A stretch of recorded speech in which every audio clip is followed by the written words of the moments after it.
The old woman didn't ask for money. She only stared at the single loaf of bread in the janitor's hands.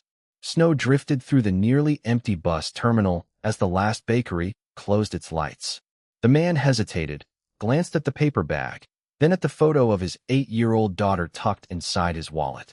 It was supposed to be their dinner. Without another word, he broke the loaf in half. "No," the woman whispered, pushing it back. He smiled anyway. "Then we'll both be hungry together."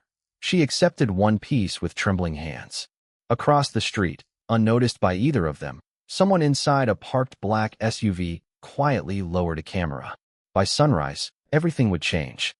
Ethan Brooks had spent 12 years cleaning floors that people never noticed. Every morning before dawn, he polished marble hallways inside Harbor Point Financial Center, one of Chicago's tallest office towers.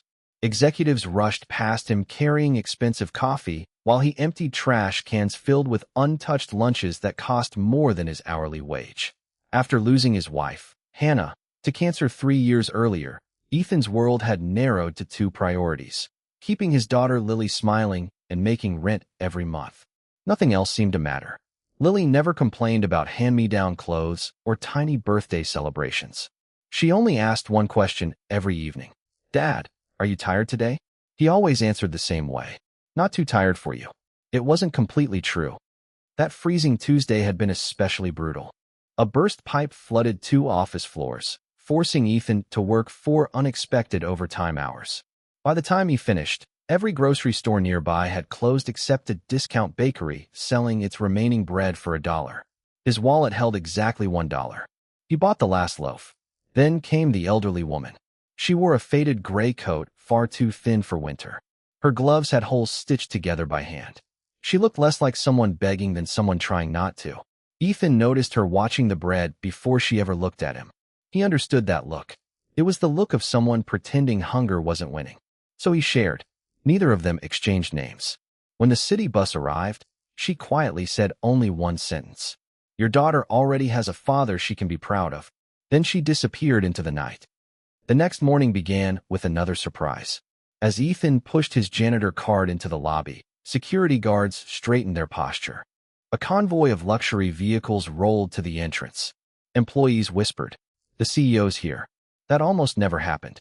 The building belonged to Mercer Foundation Holdings, a global investment company led by 39-year-old CEO Claire Mercer, a woman famous for avoiding publicity and spending most of her time overseas. Ethan expected the usual. Rich people entered. Janitors became invisible. Instead, Claire Mercer walked directly toward him. "You shared your dinner last night." The entire lobby froze. Ethan blinked. "I'm sorry, have we met?" "No." She smiled gently. "But someone very important to me did." The room filled with uncomfortable silence. Executives exchanged confused looks. Even Ethan wondered whether this was some strange misunderstanding. Claire reached into her coat pocket. She removed a small knitted glove. "My mother made these herself." Ethan recognized it instantly. The old woman had been wearing the matching pair. "My mother hasn't trusted strangers since my father died," Claire continued softly. "Yesterday she insisted on leaving her assisted living residence alone because she said people only help when cameras are watching." Claire looked directly into Ethan's eyes. "You proved her wrong." Ethan expected a reward. Maybe money. Maybe publicity. Instead, Claire surprised him again. "I'd like to ask you for a favor." He laughed nervously. "A favor? From the janitor?" She nodded. "Our company is building community centers across the city. We've hired consultants, architects, economists." She paused. "But we've never asked someone who actually understands dignity." Ethan frowned. "I clean floors. You see people when everyone else looks away." Word spread quickly. Some employees rolled their eyes. Others whispered that Claire had become sentimental. One senior executive, Richard Sloan, privately warned her, "Kindness doesn't qualify someone to advise a billion-dollar foundation." Claire didn't argue. She simply invited Ethan to one planning meeting. Only one. Ethan almost declined. Public speaking terrified him. His work boots squeaked against polished conference room floors. His jacket still smelled faintly of industrial cleaner. He felt completely out of place. Then someone asked a simple question. What do struggling families actually need? Experts offered statistics, housing projections, budget models. Ethan quietly answered after everyone else. They need one place where nobody treats them like they're failing. Silence. Then he added, sometimes people don't need another program. They need someone who remembers their name. The room changed. For the first time, spreadsheets became stories. Weeks passed.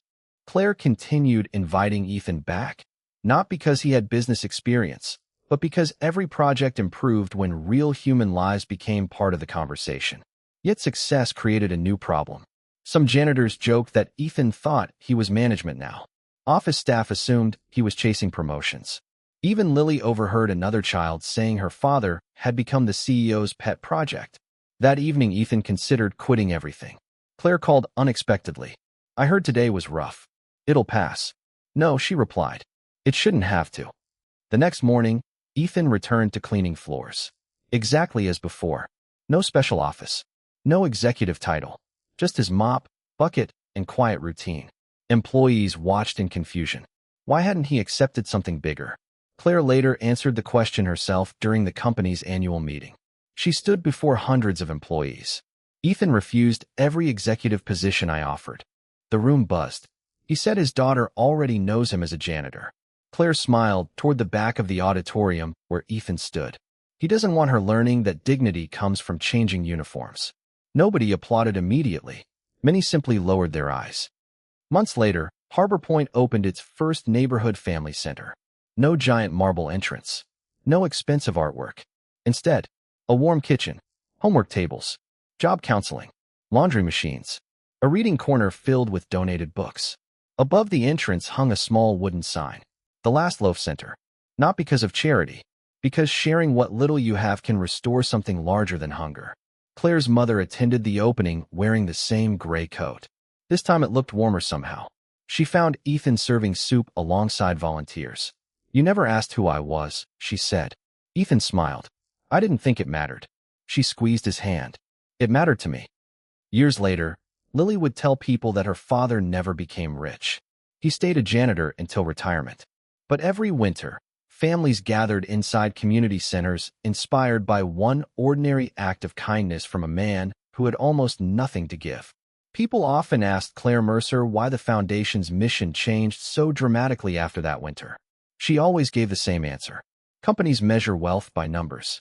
She would pause before adding, my mother taught me that night.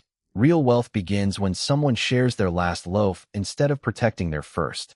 And somewhere in a quiet Chicago neighborhood, Ethan would still leave work before sunrise, carrying a simple lunch packed by his now-grown daughter, who had learned that the strongest people are rarely the loudest, the richest, or the most celebrated. Sometimes, they're simply the ones willing to go hungry so someone else doesn't have to. Because the smallest act of kindness, offered when no one is watching, can become the beginning of someone else's miracle and your own.